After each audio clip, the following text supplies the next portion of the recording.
How's it going, everyone? Session here. Welcome back to Yu-Gi-Oh! Duelist of the Roses Redux. Now, we've been doing a little bit of offline grinding because apparently it's kind of part of the progression for this because of the fact that you can gain a ton of experience with leveling up like your deck leader and other creatures. So I have a lot of monsters now that have gotten ranks pretty much, and I've also been working on some card acquisition from Taya. So now we're going to see what Tristan is about. Now, I just remembered also that his deck, the playing field, and the deck cost is all different. So I have no idea what we're going to be expecting. Want to face me, forget to face me. His Crab Walker strategy. It'd be actually crazy if he has an actual Crab Walker strategy. You know what I mean? What the f... Oh, it's like a castle, kinda, sorta. And it's... Ooh, it's all, his... Oh, shoot, it's the warrior card. This card is usually in his deck, if anything. Okay. Extended support range, increase the card percentage friendly. Open opponent's card. He can just flip my cards open? Okay, that's kind of nuts. Is there even a effect like that in the original? I actually have no idea. It's actually insane though that it is actually like a castle looking thing. Okay, I gotta think though, because he definitely has warrior creatures like throughout his entire deck, I'm pretty sure. Because in the original he had like a lot of random variance cards that I wasn't really picking up on. Honestly, I'm just gonna skip my turn because I have the Megami card. That's like one of the strongest cards that Taya has. I just had to borrow that card from her, you know, so we'll try to put this card to some form of use. There is a little bit of a strategy that I can utilize with this card. What? He just prevented my... Okay. Sure, I guess. Okay, so he has a block attack. Let's try this again. Okay, so I can definitely make... He has another one? Bruh. Okay. That's 2 in a row. I'm going to move this time, and I'm going to create the Crimson Sunburst. I've been practicing a little bit of the fusion. There's still a lot that I have to figure out, though, so until I effectively figure it out, I kind of have to just stick with the usual of what I have. Because I was trying to figure out how to... There's a way to make a Black Dragon Jungle King, I think it's called. Something like that. And it's like a 2100 attack powered monster, and it's actually pretty decent. But I don't know how to make it right off the bat. What did he kick out? A hard armor, and he gave 2 cards. Okay, so we got 800 points. Okay. It's an 800 attack powered monster. Plus whatever. So he probably has like what, 800 plus 5 with the field, so 13 plus like another 3 with the same friendly boost. So like that card is probably very heavy. I'm going to... I think I'm going to put this down, and we'll keep it face down too. I can actually utilize that card if I use Megami correctly too, because her effect is pretty good, where any monster under 1,000 just automatically gains 1,000, and that is extremely helpful for what I would be looking for. I'm also going to send out the Shining Friendship. This is a pretty decent card because I can kind of scope the field out. If he tries to leave from that early... Ooh. Yeah, if he tries to leave from that metal space in front of him and then he'll try to 2-space me, he'll reveal his card and flip it over, and then we can spellbind it and see what exactly it is. It's not the card that was powered up, but it is at least the card we can get info on. Oh, and there's no mountains. The Beast Warrior card from me is kind of sort of... Okay. Card is not the best card to use.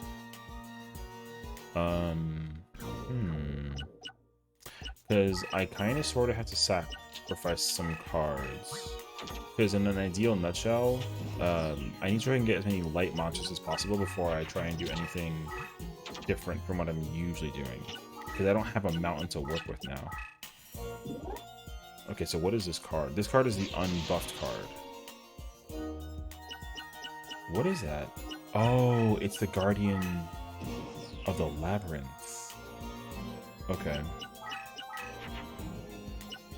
I actually do know that card. I also have learned that the effects that monsters have, or the deck leader has rather, it actually does vary between like the coverage, I want to say. I want to use the word coverage specifically because that's really what's going on. So for example, when I was fighting against Taya, like she was far away from the monster that she had, and it was really close to me, like over here where this actual card was, and it still got a power boost. But then when I shifted it over to the other tile and it wasn't in line with the deck leader, it actually lost its power boost, which I don't think is a mechanical function in the original game. I know that it's a proximity thing, but the idea behind, no way, dude. That's the third one. Okay, well, he's got 3 of those, but that means that there's no more because you can't have more than 3. But that's so many. I'm gonna have to just let that card take the fall because I can't sacrifice. Well, I can kind of. I have a couple of ideas I can actually utilize. I can take over this card. It's gonna just get removed, and then in order to prevent losing to that card, I can do this, and it'll increase the life power of that monster. So at least now I can defend myself versus that card. However, the rest of his deck on the field, I have no idea, because there's one card that got like a fusion and a boost, and another card with a fusion. So we'll see what happens. But we at least can defend ourselves versus this creature and see what's up. Okay.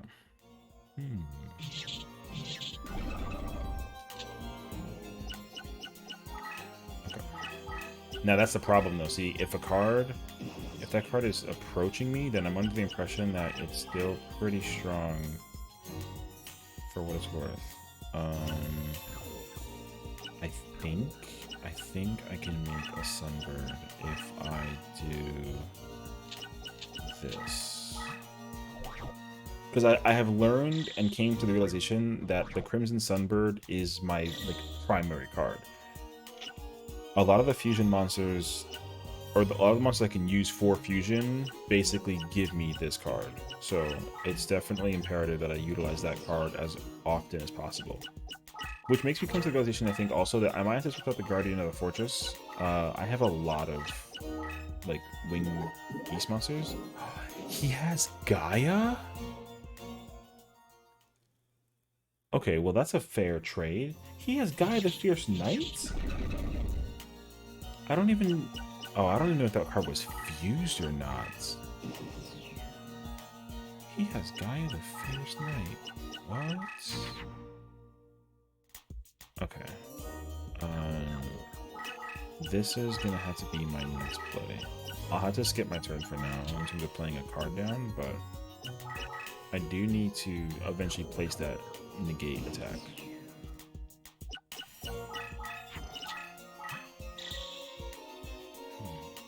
Okay.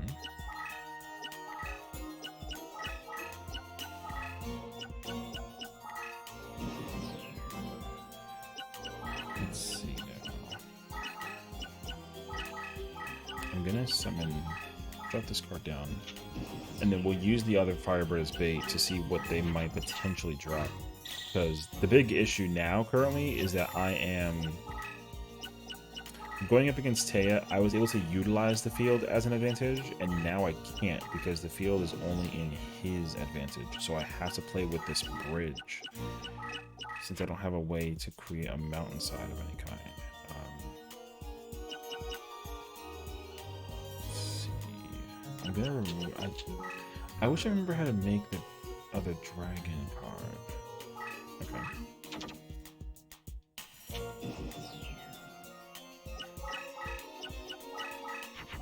Okay. He's got 7 cards in the field, and that's concerning because I don't know what he could possibly have. In my mind, he has trap cards. Ooh.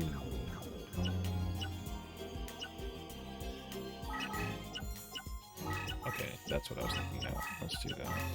Because I can at least buff the Sunbird. I don't know if they'll have a card more than 2800. I'm really... In my mind, if there is a card that has 2800, it's a guy, the Fierce Knight, that got a buff.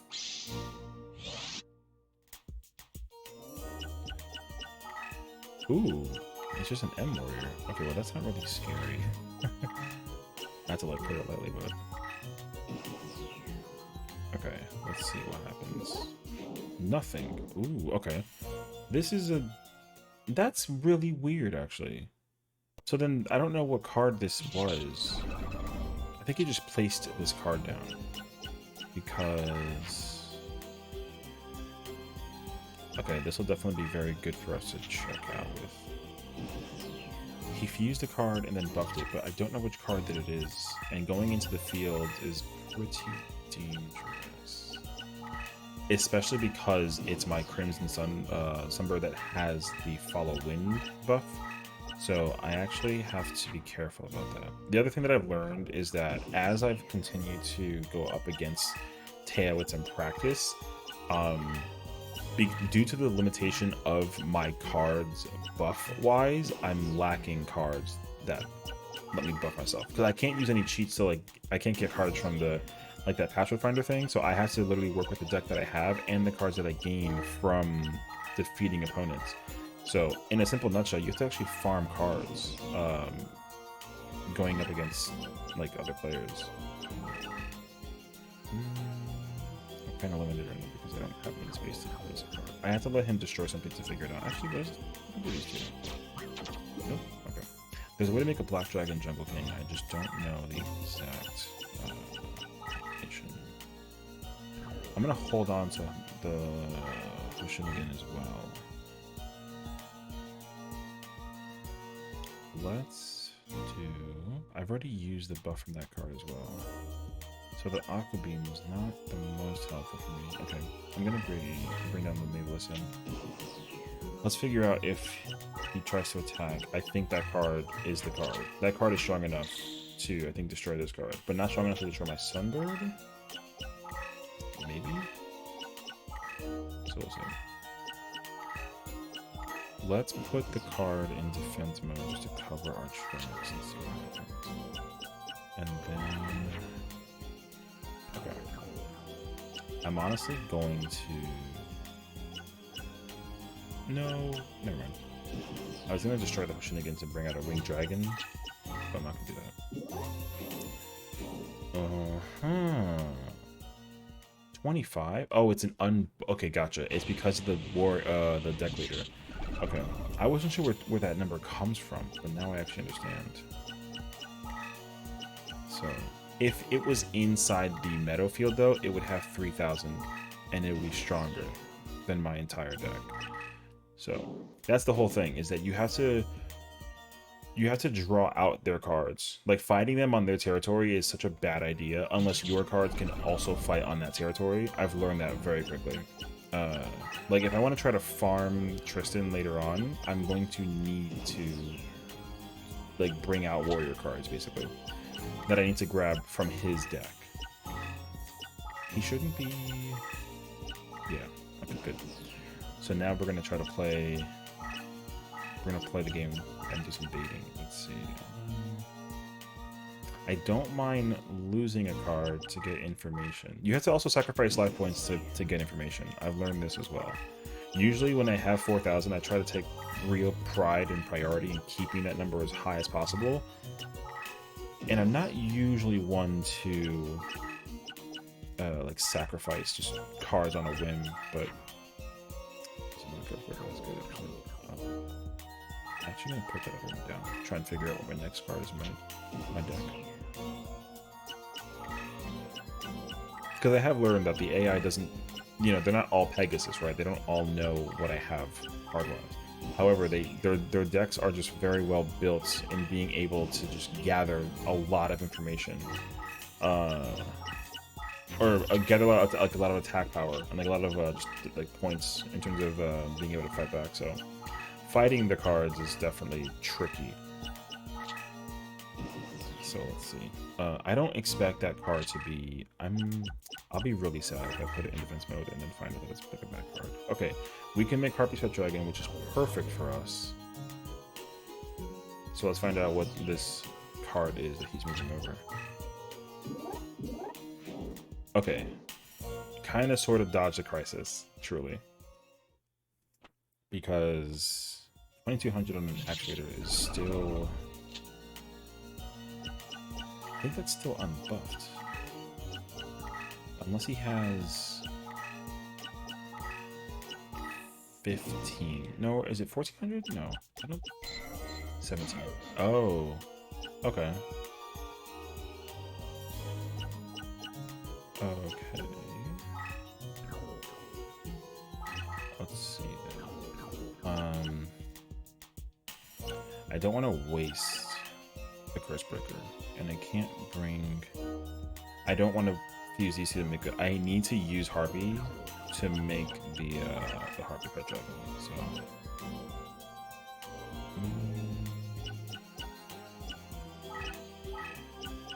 Let's see. What if we? Let's do this. I need to see if he would try and attack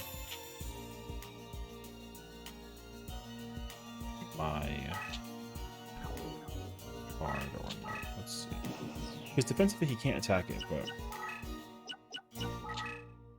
no, he puts it in defense mode. Okay. It's okay to get rid of that card, but he's also kind of. Oh, this will be even. This will be very good then. So I'm gonna like let him fall for the bait of like checking out what that card is face down, because he doesn't know. Yeah. So we're gonna actually do a double. We're gonna let him attack that card, take the damage, then we're gonna attack him back, because that's how you kind of. This is how you squeeze out those extra points out of it. I'm learning this, because usually like they'll just kind of go on the aggressive, or they'll go very defensive, or sometimes they just know what card you have as well. It's like a really weird scenario, but I do think that as a result now, we should be able to get a good chunk off. Oh. Okay, maybe. That's not good. I also can't get rid of Harpy's Pet Dragon at all. So we're not going to be able to get the extra oomph out of that as much as we thought we could. He'll put the card in defense mode now, so we have to actually.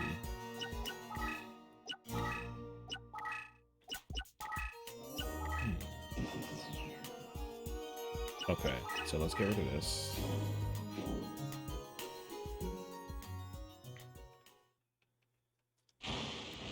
I believe now that I have Harpy's Pet Dragon out, what I'm going to try and do is, man, I mean that's fine honestly, because I already buffed the Crimson Sunbird, so I'm actually going to just swap this out, because this way, like, as these two cards are out together, they'll get a lot of experience points together collectively, and I'm going to do the same thing for. Like, I don't mind revealing all my monsters, because eventually what I'll do is swap out that Mavelus with another Wing Beast and turn it into another Sunbird, and that should allow us to get, you know, another good creature to bring out for, I keep saying creature, it's definitely monsters, but the same thing, you know. Okay. Like I said. I mean, I'll keep the Mavelus out for now, too. We can still keep it out. The only problem is if the monsters on his side of the field are able to either destroy my Sunbird or remove the buff that I gave it. Okay. We don't have, there's nothing. Okay, let's combine this. This will bring out a Sunbird, but it's unbuffed this time, which is not the best, but it's good enough still. And let's see what we've got. I don't know what this card is to my cards right. I wonder if they are... Oh, it's a curse breaker. See, that's exactly what I was afraid of. Okay. Yeah, curse breaker is definitely like a required card in my deck. It's an unbelievably good card for what it needs to be doing. Oh yeah, see, this is why. This Axe Raider definitely has a buff of some sort.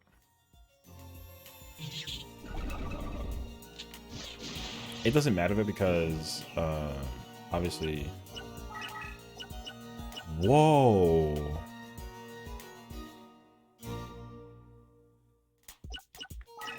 Does it weaken specific... Oh, that's what the fourth icon is, right?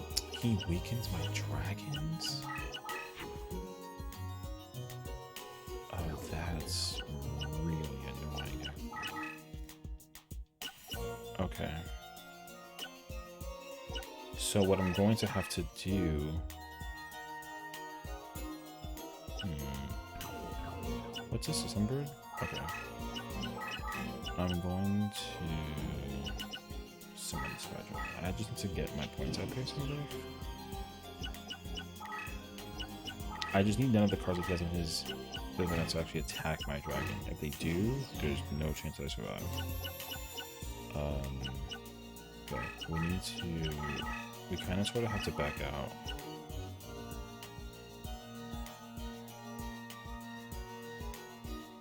Because that Axe Raider is buffed, so we need to unbuff him with the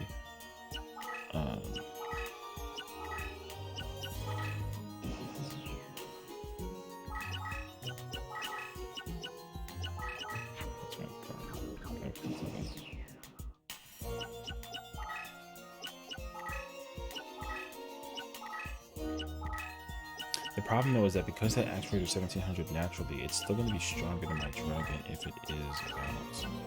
So in order for us to effectively destroy that card, we need to actually use the Sunbird. I can't believe that he specifically can remove my points from the dragons.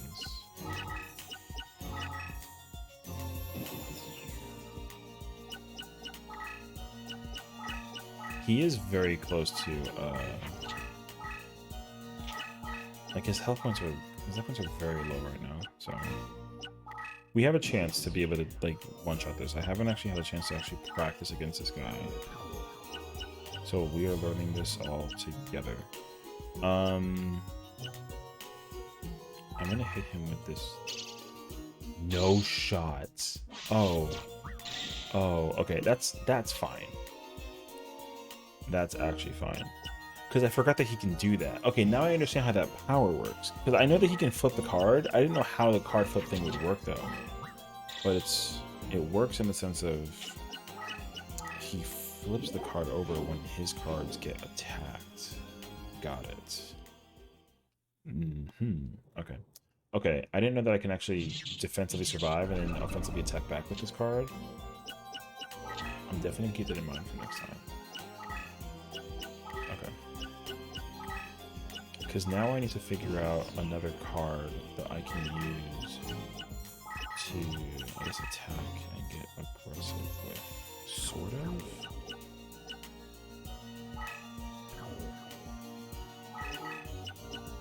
Okay, let's see if he'll take bait for wanting to fight the Sky Dragon. I don't really think so though, but like, let's see.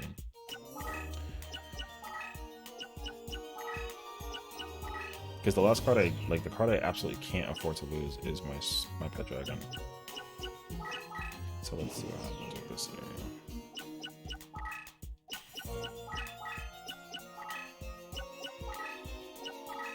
Okay. We might maybe GG's? I'm gonna do this and see what he does. I'm assuming he'll attack this card. W. What is it? Oh. Oh, wait. I think he actually... Oh, he lost. W. Okay. I love that card, actually. That's actually one of the original deck leaders for the Warrior cards, but I love that card a lot. It's a really, really cool card. So, this was a much faster game comparison. I still have concerns about his deck, though. but I definitely need to farm him as well to get as much stuff as possible. If I can get that Judgment card, I'll be so good. Wrong judge. Where is it? I just lost it. Oh, that's a bad card. Okay, that's not... I mean, Invigoration I can kind of sort of work with, but I definitely need... I need to get the Judgment card. If I can get that card, it'll do me a solid justice, because then I can just bring that card in and then swap out and all that kind of stuff too, so... M Warrior 2. Okay. I think next is Mai, right? So she actually kind of scares me, because I know for sure that 1197? That's very high. Because hers initially was 1003? I believe so. 1187 is very high. That's higher than Tristan in the original. And I'm 90% certain that she has the Mirror Wall card, which if she does, I need that card, because that card is imperative to my survival against the rest of the game. So I'll take an easy victory from Tristan. We'll check out Mai, and we'll see what there is to follow suit. So thank you for watching. I'll see you guys in the next one.